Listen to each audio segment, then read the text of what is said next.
ಗಾಯಗೊಂಡು ತಲೆಗೆ ಪೆಟ್ಟಾಗಿ ಆಸ್ಪತ್ರೆಯಲ್ಲಿ ಚಿಕಿತ್ಸೆ ಪಡೆದು ಬ್ಯಾಂಡೇಜ್ ಕಟ್ಟಿಸಿಕೊಂಡು ನ್ಯಾಯಕ್ಕಾಗಿ ಪೊಲೀಸ್ ಠಾಣೆ ಮೆಟ್ಟಿಲೇರಿದ ಯುವಕನ ದೃಶ್ಯಗಳು ಕಂಡುಬಂದದ್ದು ಚಿಕ್ಕಬಳ್ಳಾಪುರದ ಗ್ರಾಮಾಂತರ ಪೊಲೀಸ್ ಠಾಣೆ ಎದುರು.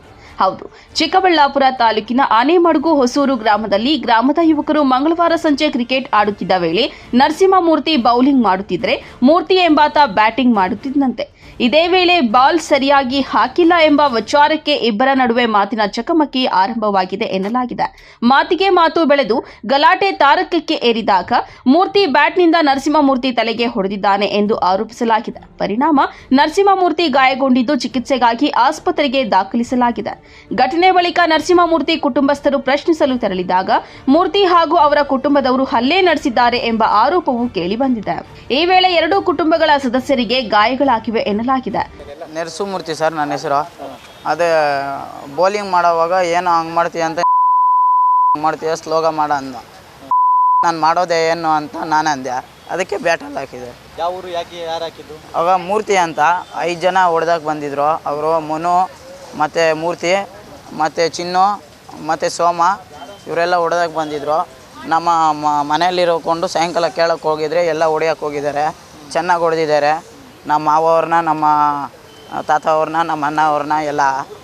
ಅದಕ್ಕೆ ರಾತ್ರಿ ಬಂದು ಕಂಪ್ಲೇಂಟ್ ಕೊಟ್ಟಿದ್ದೀವಿ ಸ್ಟೇಷನಲ್ಲಿ. ಯಾವ ಊರಲ್ಲಿ ಗಲಾಟೆ ಆಗಿದ್ದು? ಏಕೋತೂರು. ಯಾವ ವಿಚಾರಕ್ಕೆ, ಏನು ವಿಚಾರಕ್ಕೆ?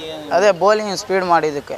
ಬ್ಯಾಟ್ ಕನೆಕ್ಟ್ ಆಗಲಿಲ್ಲ ಅಲ್ಲ, ಬೋಲು ಸ್ಪೀಡಾಗಿ ಮಾಡಿದ್ದಕ್ಕೆ ಏನು ನಿನ್ನ ಆ ಥರ ಹಾಕೋದು ಅಂದಿದ್ದಕ್ಕೆ ನಾನು ಹಾಕೋದು ಏನಂತ ನಾನು ಅಂದಿದ್ದಕ್ಕೂ ಬ್ಯಾಟಲ್ಲಿ ಹಾಕಿರೋದು. ಇದು 4 ಕುಟ್ಟು ಬಿದ್ದಿದೆ. ಹಾಂ, ಇಲ್ಲ, ಯಾವ ರೀತಿ ಡೈಲಿ ಇದೇ ರೀತಿ ಗಲಾಟೆ ಆಗ್ತಿತ್ತು? ಡೈಲಿ ಇದೇ ರೀತಿ ಇಲ್ಲ. ಮಾಮೂಲಿ ಕ್ರಿಕೆಟ್ ಆಡ್ಕೊಂಡಿದ್ವಿ. ಈ ಥರ ಅಂದಿದ್ದಕ್ಕೂ ಬ್ಯಾಟಲ್ಲಿ ಹಾಕಿದ್ದಾರೆ. ಬ್ಯಾಟಲ್ಲಿ ಆಗ ಮೂರ್ತಿ ಅಂತ. ಯಾರ್ಯಾರು ಜಗಳಕ್ಕೆ ಬಂದಿದ್ದು? ಮನು ಮತ್ತು ಸೋಮ, ಮೂರ್ತಿ ಮತ್ತು ಚಿನ್ನು. ಇನ್ನು ನರಸಿಂಹಮೂರ್ತಿ ಕ್ರಿಕೆಟ್ ಆಡುವ ಸಂದರ್ಭದಲ್ಲಿ ಮಾತಿಗೆ ಮಾತು ಬೆಳೆದು ಗಲಾಟೆ ಮಾಡಿಕೊಂಡಿದ್ದಾರೆ. ಮೂರ್ತಿಗೆ ನರಸಿಂಹಮೂರ್ತಿ ಬ್ಯಾಟ್ನಿಂದ ಹಲ್ಲೆ ನಡೆಸಿದ್ದಾನೆ. ಮಧ್ಯದಲ್ಲಿ ಗ್ರಾಮದ ಯುವಕರು ಗಲಾಟೆ ಬಿಡಿಸಿದ್ದಾರಂತೆ. ಇದರಿಂದ ಕೆರಳಿದ ನರಸಿಂಹಮೂರ್ತಿ ಕುಟುಂಬದ ಸಮೇತ ಮೂರ್ತಿ ಮತ್ತು ಅವರ ಸ್ನೇಹಿತರು ಮನೆಗಳ ಮುಂದೆ ಗಲಾಟೆ ಮಾಡಿಕೊಂಡು ಕೈ ಮಿಲಾಯಿಸಿಕೊಂಡಿದ್ದಾರಂತೆ.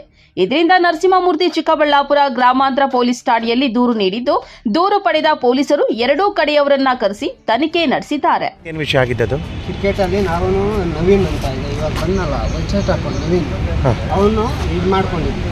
ನಾವು ಅವನು ತಮಾಷೆಗೆ ಏನೋ ಕಳ್ಕೊಂಡು ಬಿದ್ದೋಗಿ ಎದ್ದಾಡ್ತಾ ಇದ್ವಿ. ಆಯ್ತಾ, ಇವನು ಬಂದು ಯಾರು ಅವನು ಚಿಕ್ಕ ಹುಡುಗ, ಅವನಿಗೆ ಸುಮ್ಮನೆ ಹಿಂಗೆ ಅಂದೆ ಬ್ಯಾಟಲ್ಲಿ ಇಲ್ಲೂ ಬಿತ್ತು. ಅದು ಓಕೆ, ಅದು ಕ್ಲಿಯರ್ ಆಗೋಯ್ತು. ಅಲ್ಲಿಗೆ ಕ್ಲಿಯರ್ ಆಗೋಯ್ತು. ಮತ್ತು ನೈಟಲ್ಲೇ ಇವ್ರನ್ನೆಲ್ಲ ಕರೆಸ್ಬಿಟ್ಟು ಚಕ್ಕ ಬರೋಣ ಬಾ ಅಂತ ಕರೆಸ್ಬಿಟ್ಟು ಹೊಡೆದವ್ರಂತ. ಅದೇ ಊರ, ಅದೇ ಹಿಂದೆ ಊರ, ಏಕೊತ್ತೂರು, ಎಲ್ಲ ಒಂದೇ ಊರ, ಒಂದೇ ಇದೆ. ಏಕೊತ್ತೂರ? ಎಲ್ಲಿ ಕ್ರಿಕೆಟ್ ಆಡ್ತಿದ್ದೆ? ಅಲ್ಲಿ ನಿಮ್ಮ ಹೆಸರು? ಮೂರ್ತಿ. ನನ್ನ ಹೆಸರು ಸೋಮಶೇಖರ್ ಅಂತ ಸರ್. ಅದೇ ಫೀಲ್ಡಲ್ಲಿ ಕ್ರಿಕೆಟ್ ಆಡ್ತಾ ಇರಬೇಕಾದ್ರೆ ನಮ್ಮವನೊಬ್ಬ, ಇನ್ನೊಬ್ಬರು ಬೇರೆ ಒಬ್ಬ ಹುಡುಗ, ಇಬ್ಬರು ಕಿತ್ಲಾಡ್ತಾಯಿದ್ರು. ನಾವು ಹೋಗಿ ಬಿಡಿಸಿದ್ದು. ನಾವೇನು ಅವ್ರ ಮೇಲೆ ಏಟ್ ಹಾಕಿಲ್ಲ, ಏನೂ ಇಲ್ಲ. ಅವರಿಬ್ಬರು ಇಬ್ಬರು ಕುಡ್ದಿದ್ರು. ನಮ್ಮವನೇ ಅಂತೇನಿಲ್ಲ, ಇಬ್ಬರು ಫುಲ್ ಕುಡ್ದು. ನರಸಿಂಹಮೂರ್ತಿ ಅಂತ ಒಬ್ಬನ ಕುಡ್ದಿದ್ದ, ಮತ್ತು ಮೂರ್ತಿ ಅಂತ ಇಬ್ಬರು ಕುಡ್ದು ಏನೋ ಕಿತ್ಲಾಡ್ತಾಯಿದ್ರು. ಕಿತ್ಲಾಡಿದ್ರಿಗೆ ಇವನೇನೋ ಬೇರೆಯವ್ನು ನಂದವನೇ. ಅವನು ಏಕಾಏಕಿ ಬ್ಯಾಟಲ್ಲಿ ಹೊಡೆದಿದ್ದ ತಕ್ಷಣ ನಾವೆಲ್ಲ ಅಡ್ಡ ಹೋಗಿಬಿಟ್ಟು ಮತ್ತು ಎಲ್ಲ ಅಲ್ಲಿ ಸಾಲು ಆಗಿ ನಮ್ಮೂರವ್ರು ಇಬ್ಬರು, ಒಂದು ದೊಡ್ಡವರು ಇಬ್ಬರು ಬಂದು ನಮ್ಮನ್ನೆಲ್ಲ ಮನೆಗಳಿಗೆ ಕಳಿಸ್ಬಿಟ್ಟು ಮತ್ತೆ ಬಂದುಬಿಟ್ಟು ವಾಪಸ್ ಮನೆಗಳಿಗೆಲ್ಲ ಬಂದುಬಿಟ್ಟು ಒಂದು 7:30 8 ಗಂಟೆ ಆಗಿತ್ತು. ಊಟ ಮಾಡಿ ಮಲ್ಕೊಂಡಿದ್ವಿ. ಮತ್ತು ಫೋನ್ ಮಾಡಿಬಿಟ್ಟು ಒಂದು 10 ಸಲ ಫೋನ್ ಮಾಡಿದ್ರು. ನಾವು ಫೋನ್ ಪಿಕ್ ಮಾಡಿಲ್ಲ. ಒಂದು 10 ಸಲ ಫೋನ್ ಮಾಡಿಬಿಟ್ಟು ಇಲ್ಲಿ ಸ್ಕೂಲ್ ಹತ್ರ ಬಂದ್ರಿ, ಚಕ್ಕ ಬರೋಣ ಅಂತ ಕರೆದ್ಬಿಟ್ಟು ಹೋದೆ. ನಾನು ಹೋಗಿದ ತಕ್ಷಣ ಆಮೇಲೆ ಇವನು ಇಬ್ಬರು ಗಾಡಿಯಲ್ಲಿ ಬಂದರು. ಮಳೆ ಬೀಳ್ತಾಯಿತ್ತು, ಕರೆಂಟ್ ಇರಲಿಲ್ಲ ನಮ್ಮೂರಲ್ಲಿ. ಅವರು ಒಂದು 5-6 ಜನ ಇದ್ದರು. ಹೋಗಿದ ತಕ್ಷಣ ಹೋಗಿ ನಿಂತ್ಕೊಂಡಿದ್ದೆ. ಏನೂ ಮಾತಾಡಿಲ್ಲ. ಏಕಾಏಕಿ ನವೀನ್ ಅನ್ನೋನು ಏಕಾಏಕಿ ಬಂದು ನನ್ನ ಹಿಂಗೆ ಗಂಟ್ಲಿಟ್ಕೊಂಡು ಒಂದು ಫುಲ್ಲು ಇಲ್ಲೊಂದು ಹಾಕಿದ್ನ ಇಲ್ಲಿ ಊದ್ಕೊಂಡಿದೆ ಇಲ್ಲಿ, ಮತ್ತು ಇಲ್ಲಿ ಪರಿಚವನೆ. ಆಮೇಲೆ ಇವನ್ನ ಏಟ್ ಹಾಕಿದ್ನು ಇವನ್ನ ಏಟ್ ಹಾಕಿದ್ನು. ಆಮೇಲೆ ಏಟ್ ಹಾಕ್ಬಿಟ್ಟು ಆಮೇಲೆ ಜಾಸ್ತಿ ನಮ್ಮ ಅಪ್ಪ ನಮ್ಮ ತಾಯಿ ಅವರೆಲ್ಲ ಬಂದರು. ಅವ್ರನ್ನೂ ಎಲ್ಲ ಕೆಳಗೆ ಬೀಳಿಸ್ಬಿಟ್ಟು ಅವ್ರನ್ನೂ ಹೊಡೆದ್ರು ಸರ್. ಹೊಡೆದ್ಬಿಟ್ಟು ಮತ್ತೆ ನಮ್ಮನ್ನು ಹೊಡೆದ್ಬಿಟ್ಟು ಮತ್ತೆ ಅವ್ರು ಬಂದು ಅವರೇ ಕಂಪ್ಲೇಂಟ್ ಕೊಡ್ತಾವ್ರೆ ನಮ್ಮ ಮೇಲೆ. ಇಷ್ಟೇ ಸರ್ ಘಟನೆ ನಡೆದಿದ್ದು.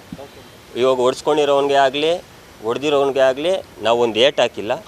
ಅವು ಹೊಡ್ಸ್ಕೊಂಡಿರೋನು ಬೇರೆ ಹೊಡೆದಿರೋನು ಬೇರೆ. ಬಟ್ ಸೆಂಟ್ರಲ್ಲಿ ಬಂದುಬಿಟ್ಟು ನಮ್ಮ ನೋಡಿದವ್ರೆ ಸರ್. ಅದೇನು ಗೊತ್ತಿಲ್ಲ ಸರ್, ಅದು ನಮ್ಮನ್ನು ಕಂಡ್ರೆ ಅವ್ರಿಗೆ ಆಗಲ್ಲ ಸರ್. ಒಟ್ಟಾರೆ ಕ್ರಿಕೆಟ್ ಆಟದ ವೇಳೆ ಆರಂಭವಾದ ಸಣ್ಣ ಜಗಳ 2 ಕುಟುಂಬಗಳ ನಡುವಿನ ಗಲಾಟೆಯಾಗಿ ಮಾರ್ಪಟ್ಟಿದ್ದು, ಕ್ಷುಲ್ಲಕ ಕಾರಣಕ್ಕೆ ಯುವಕರು ಹಿಂಸೆಯ ಹಾದಿ ಹಿಡಿದಿರುವುದು ಬೇಸರದ ಸಂಗತಿಯಾಗಿದೆ. ಕ್ಯಾಮರಾ ಪರ್ಸನ್ ಪ್ರವೀಣ್ ಜೊತೆ ಕಳವಾರ ಅರುಣ್, MMTV ನ್ಯೂಸ್, ಚಿಕ್ಕಬಳ್ಳಾಪುರ.